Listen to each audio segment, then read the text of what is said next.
السلام علیکم. بہت مہربانی رشید فاروقی کا تشریف ہے.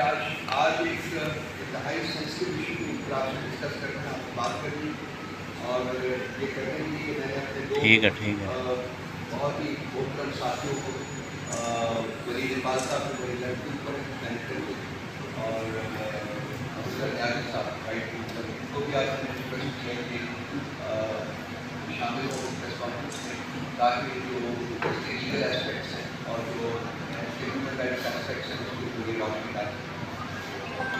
یہ پریس کانفرنس ایک رپورٹ شائع ہوئی ہے, پاکستان 2023 ہیومن رائٹس رپورٹ, اور یہ شائع کی ہے United States department of state, اور یہ کور کرتا ہے پیریڈ 2022 اور 2023.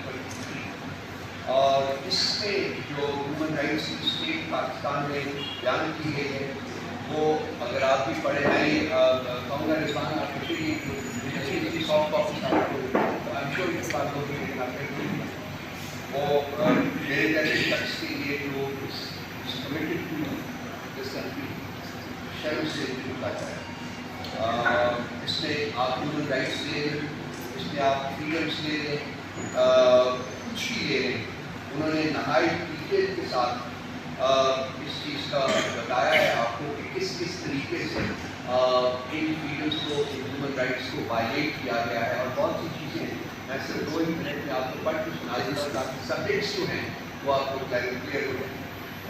Significant human rights issues including credible reports of number 1, unlawful and arbitrary including extradition. اس کے اوپر بات کی.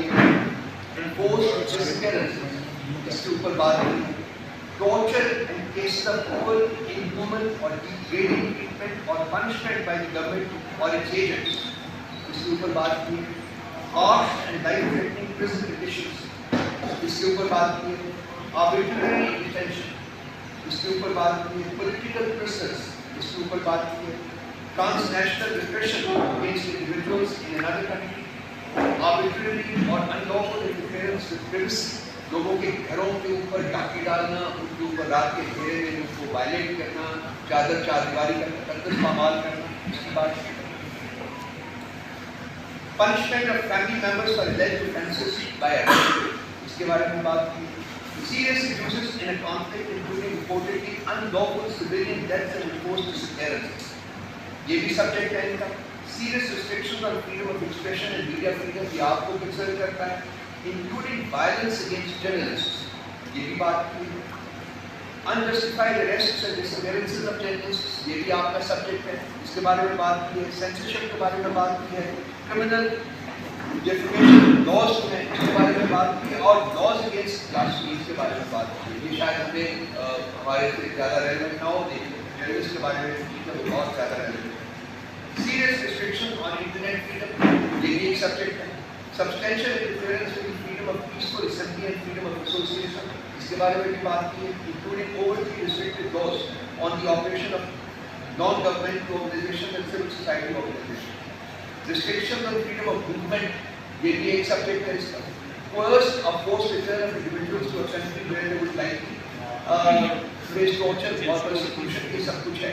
اور بھی بہت سی چیزیں جو کہ اس میں اس سے امپورٹنٹ چیز جو ہے وہ یہ ہے کہ the government rarely took credible steps to identify and punish officials who may have committed human rights abuses.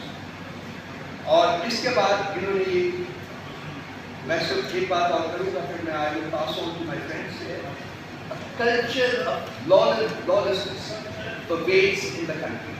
جو اس کی کنکلوژن ہے وہ یہ ہے کہ lawlessness کا کلچر جو ہے وہ ریاست میں اس وقت پھیلا ہوا ہے. کسی کے رائٹس, کسی کی فریڈمس, کسی کی عزت, کسی کی گھر کی چار دیواری جو ہے وہ کچھ بھی ریاستی گماشتوں سے محفوظ نہیں ہے.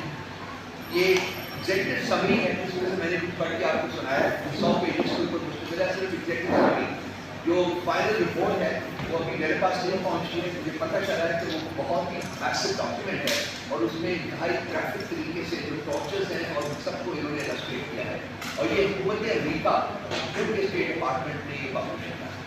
تو میں چاہوں گا اس سلسلے میں پہلے ولید اقبال صاحب ان موضوعات کے اوپر اور ان کی سگنیفیکینس اور ان کی بیک گراؤنڈ جو ہے اس کے اوپر کچھ روشنی ڈالیں. پھر اس کے بعد میں ریکویسٹ کروں گا ابو سر صاحب کہ وہ آپ سے بات کریں. وہ ولید اقبال. یہ آواز آ رہی ہے آپ کو؟ فائن.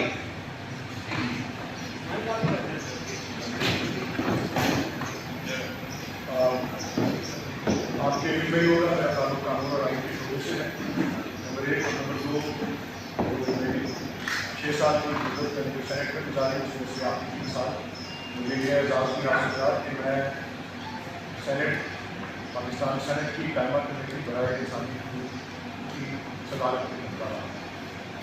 اور یہ معاملہ یہ جو پاکستان کی اسٹیٹ آف ہیومن رائٹس یا انسانی حقوق کی یہاں کیسی کیفیت ہے, یہ امریکی دفتر خارجہ کی جو رپورٹ ہے 2023 کے بارے میں. اور یہ اہم بات ہے کہ یہ رجیم چینج سے بعد کے سارے اس سے مکمل ہیں.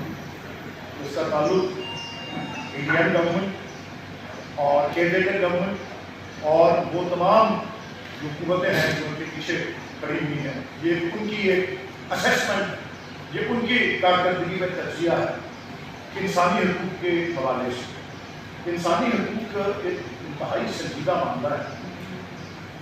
اگر صدیوں سے نہیں تو کم از کم پچھلے 75 سال سے, جب سے دسمبر 1948 اقوام متحدہ کی جنرل اسمبلی نے ایک قرارداد منظور کی تھی پیرس میں, جس کا نام universal declaration of human rights تھا. اس میں وضع کیا ہے کہ انسان ہونے کے ناطے, کسی بھی ملک کا وہ شہری وہ ایک انسان ہونے کے ناطے کچھ بیسک, کچھ بنیادی, کچھ منیمم اسٹینڈرڈس ہیں جو کہ دنیا بھر کو میٹ کرنے ضروری ہے, جن میں پورا اترنا, ایک معیار میں پورا اترنا ضروری ہے, جس میں انسانی وقار یا انسانی لبرٹی بھی آتی ہے, انسانی پرائیویسی آف دا ہوم, جس کو ہم یہاں پہ اپنے ملک میں چادر اور چار دیواری کا تقدس جو ہے یا تحفظ جو ہے وہ کہتے ہیں.